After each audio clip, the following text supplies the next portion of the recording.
తెలుగు పంచాంగంలో దుర్ముహూర్తం అనేది ప్రతిరోజు కొన్ని నిమిషాల నుంచి గంట వరకు ఉండే అత్యంత అశుభ సమయం.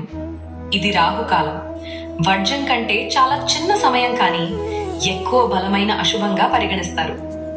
దుర్ముహూర్తంలో ఒక్క అడుగు కూడా శుభకార్యం మొదలు పెట్టకూడదు. దుర్ముహూర్తంలో ఖచ్చితంగా చేయకూడని పనులు. ఏదైనా శుభకార్యం మొదలు పెట్టడం పూర్తి వైఫల్యం, నష్టం, శత్రుబాధలు.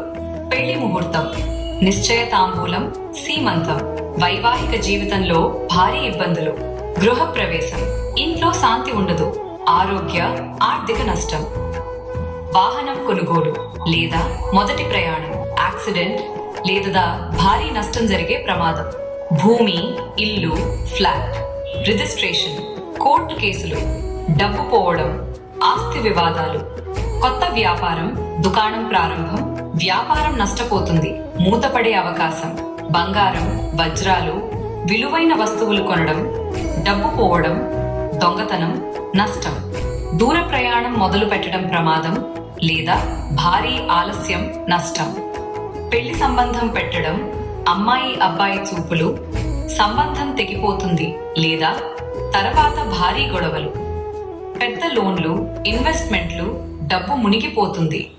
దుర్ముహూర్తంలో చేయవచ్చు.